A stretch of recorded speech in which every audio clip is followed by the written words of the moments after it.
Oh, yes. Oh, yes, old man, yes. Well, it's my department in a way, old man. Yeah. The endless belt man again. Yes, old man. Oh, well, I'll do my best for you. Would you care to continue dictating your memo to Mr. Barrett? I have been notified. Oh, yes. Mr. Barrett. You've got that, of course. I have been notified. Well? Stephen? Oh, yes, sir? Barrett here. What was the name of that fellow we've got to get in touch with? Which fellow was that, sir? You know, the fellow that fellow in Brussels wrote about. Oh, that fellow. Yes, sir. Now, what was his name again, sir? Well, turn up the letter, will you? There's a good fellow. The letter. Yes, sir. Of course.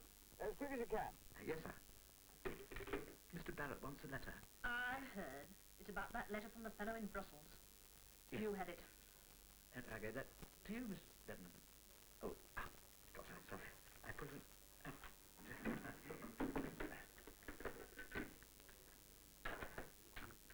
it's in the files. I remember.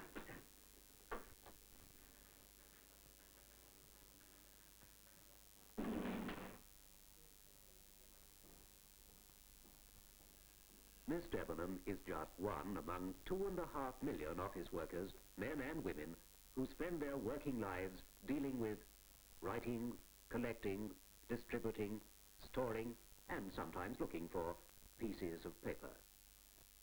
These pieces of paper are of vital importance, because upon them depends the control and organization of everything we do.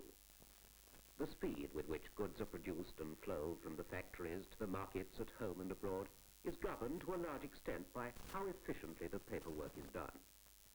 Every document in the endless stream of orders, invoices, accounts, dockets, memoranda, contracts, requisitions, letters, quotations, payslips, manifests, waybills, and so forth, refers to an actual operation of some kind. And wasted time or effort in dealing with paperwork must mean wasted money and unnecessary cost added to the operation with which it is concerned. Usually, the paperwork and the operations to which it refers are carried on separately, perhaps miles away from each other, but in exceptional cases the two can be brought together. Here, in the service department of a cigarette lighter factory, the office and the workshop are side by side on the same production line, and the documents never part company with the job. The work is unpacked and placed on the beginning of the conveyor line. It passes to the estimators, and then on between typists, who sit alongside the conveyor belt, making out all the necessary documents for the job, works orders, invoices, dockets, and the like.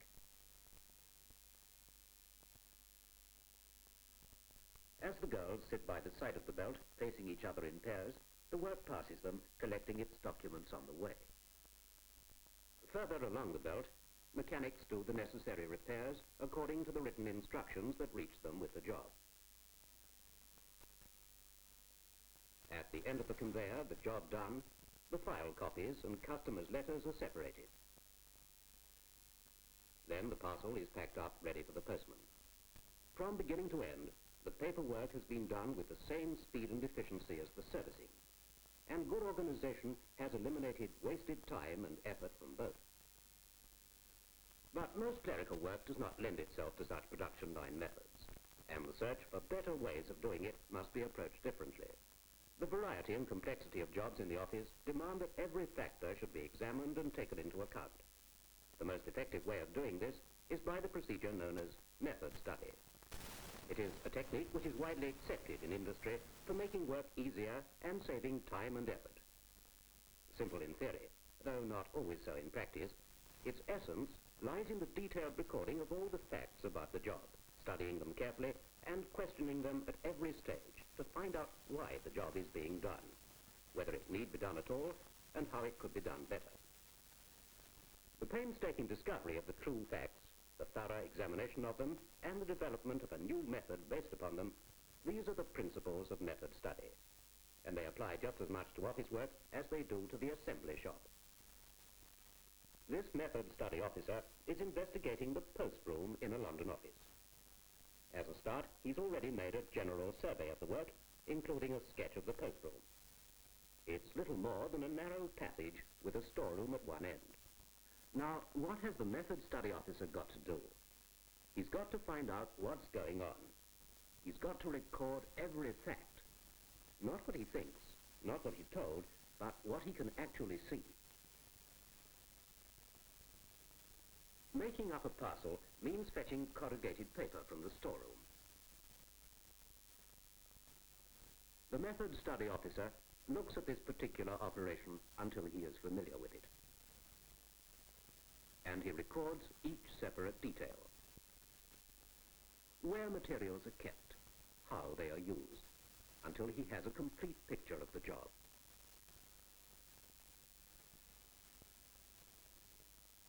And then he goes on to the next operation, and the next, and the next. Sorting letters. Opening letters.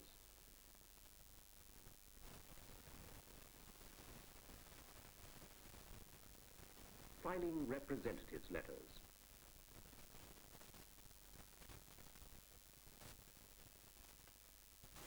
Franking letters.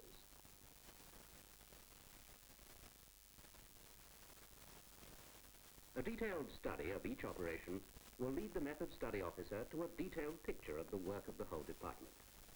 And that is his first objective, to know exactly what is happening, to know what's really going on. He's got to make a lot of visits. And he's got to check the facts and talk them over with the people doing the work. Then he can sit down and study all the facts he has collected. Now he's got to think about them, and think hard, because now he can begin to look for a better way of doing things. What about knocking down the wall to the storeroom and extending the benches? Can't all the packaging materials be kept together? Can't the operations be regrouped? Because he has the facts, he can ask the right questions and get the right answer. Careful recording and intelligent examination of the facts led to physical improvements and a better procedure in the postroom. It was now possible to transfer some of the staff to other departments. The wall to the storeroom was knocked down, and the various jobs were repositioned. As an example, parcels are now made up where the little storeroom used to be. All materials are to hand, and the work no longer gets in the way of other people. A spring balance has taken the place of the old-fashioned scales. Where analysis pointed to a justification of the cost, simple machinery was installed. This machine opens incoming letters. The franking machine is now motor-driven, but most of the improvements came from the regrouping of the operations and their rationalization with the help of simple, inexpensive articles like this for sorting mail and this for storing pre-addressed envelopes. It's a sensible place to study, a post-room. After all, you can't afford to lose track of important letters. Well, no luck yet. When he's just been on the phone again, and he says he's got to have it before lunch. I'm sure I'm doing my best. Oh. Have you any suggestions, Mr. Freeman? Only to keep on looking, Miss Devner. While they're still looking for that letter, we should have plenty of time to see another example of method study in the office. This factory in Hertfordshire makes pipe joints and couplings. They found method study successful in the works, and they decided to try it in the office. They undertook a complete method study survey of their clerical procedure. One small but important part of that survey concerned forms. They used a lot of them. The question was, did they need them all? They couldn't answer that until they had the facts. And here they are. All orders came from their sales office in London. From every order they wrote up a progress card, breaking the job down into its details, itemizing all the nuts and bolts, for example. This card was the key to the job. But the information collected upon it had next to be broken down again and copied by hand onto various other documents. The stream of paper began. Goods requisitions, usually 3 copies.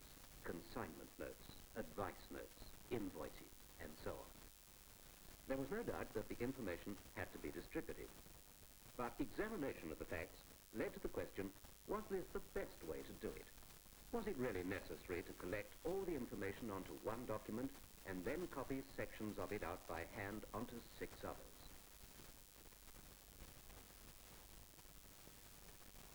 The copying meant greater possibility of error, a lot of uninteresting work. Couldn't something be done about it? Thinking about the facts led to a better way. Something was done. The forms were redesigned.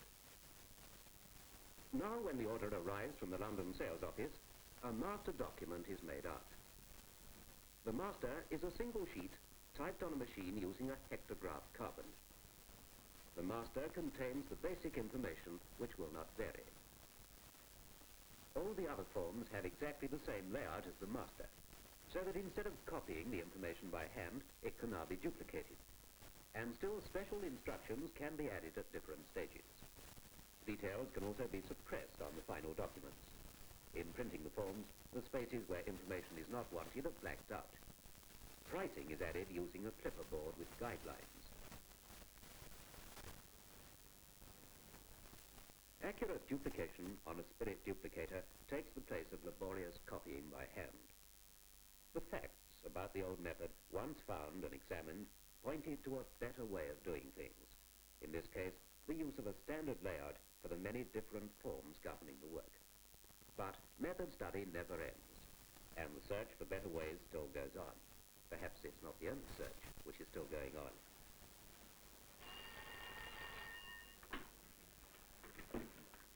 Freeman? Barrett here. Now, sir, what the blazes has happened to that letter? Oh, yes, sir. It seems to disappear.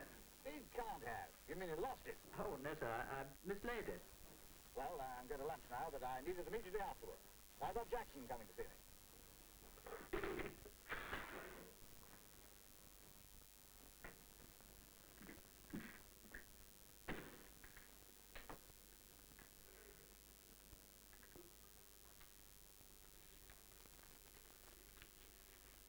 Dear, oh dear, oh dear. Oh, there's nothing falling. We shall just have to go on searching all through the lunch hour, Mr. Devlin. Oh, I'm so sorry. Look, I tell you what, I'll go out and get some sandwiches, and then I'll come back and give you a hand. Oh, I'm terribly sorry.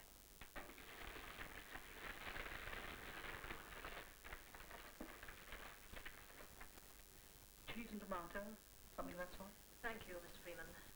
Around? Thank you, Mr. Freeman. Thank you. If you want to lose something in a lot of offices, the best thing to do is file it. Most people keep too much paper for far too long. Where I work, we use method study in production work and in the office. And here's what we did about record files. It was decided that as part of my program, I should carry out an investigation into our filing system. But it was difficult to know where to begin. On day-to-day work, we handle something like 3,000 documents in our general files alone. That's quite a lot to keep track of. Anyway, I followed the stream of paper. I began in general files in London. I asked questions, and I investigated the filing routines. Then I followed through the single filing cabinets in executives' offices. And eventually, I made my way out to the large record file store in the grounds of our research labs at Beckenham in Kent. Just at that time, more space was needed for new experimental work. This record store took up 2,500 square feet of floor space. The labs needed any of that space we could spare. Now I knew where to begin. This was where the stream of paper led to. A whole floor with 3,800 filing drawers and a staff of 5 people. The 3 assistants did most of the routine work, and there was a supervisor in charge of a series of complicated clerical operations. There was a maintenance man to do the heavy transfer work.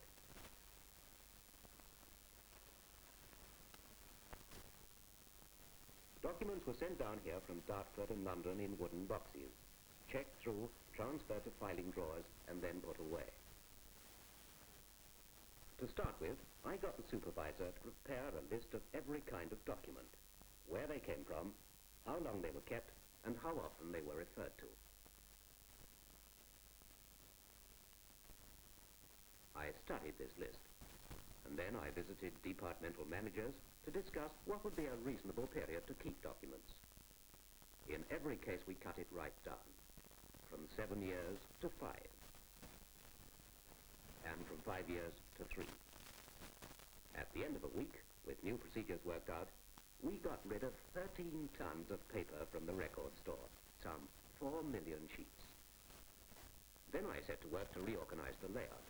40% of the filing drawers were now redundant, and by rearranging the remainder, we released nearly 1,200 square feet of floor space, just under half the original area. During our investigation, we found out that none of the top drawers in the files were used because they were likely to fall out if opened too far. So we designed a ladder which would incorporate a rest for the drawer. It's light and portable and runs on wheels. It cost about £23 and made it possible to use another 500 drawers. So, of course, we saved even more space.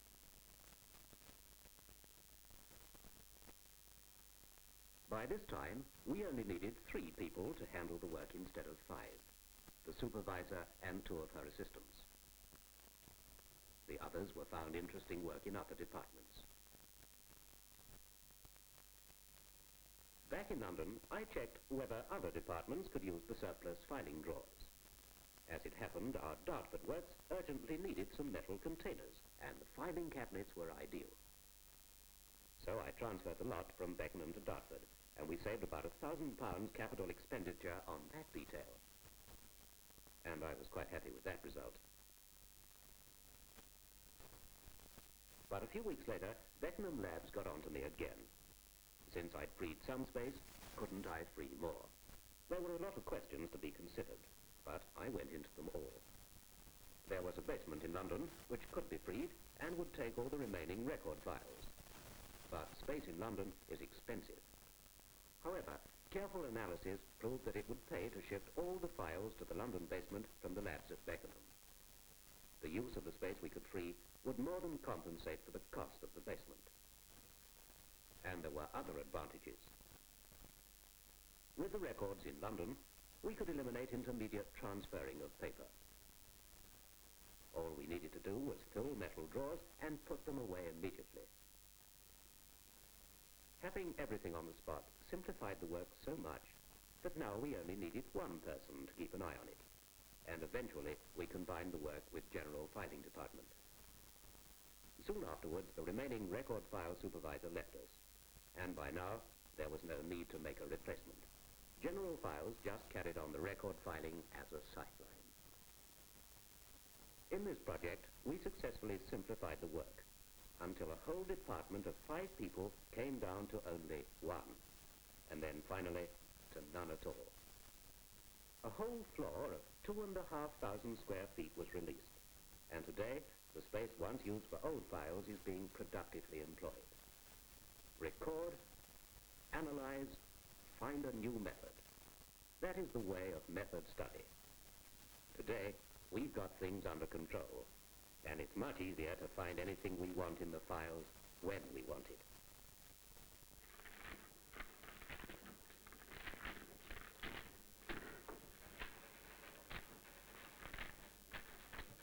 It's obviously not here. There's only one other person who might have it.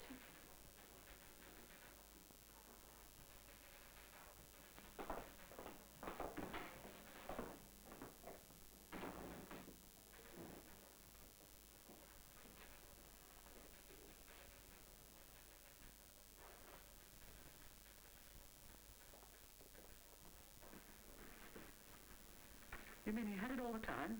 Under his blotter. Under it? Good gracious. Well, I can't possibly tell him that. You say I should have known that he had it. Naturally.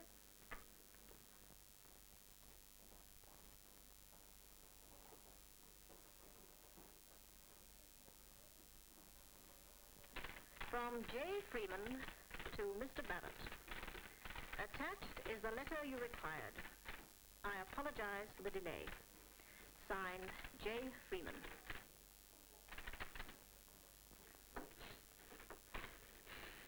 Thank you. I apologize for the delay. Before this trouble started, you were doing another memo to Mr. Babbitt. Was I really? I have been notified. Have you? Yes, right, I have. I have been notified that a course on method studies in the office is being organised next month. In view of certain trouble, and you can underline that, you can underline it twice. Here, recently, in the matter of office procedures, I think it desirable that representatives of this firm should attend the course.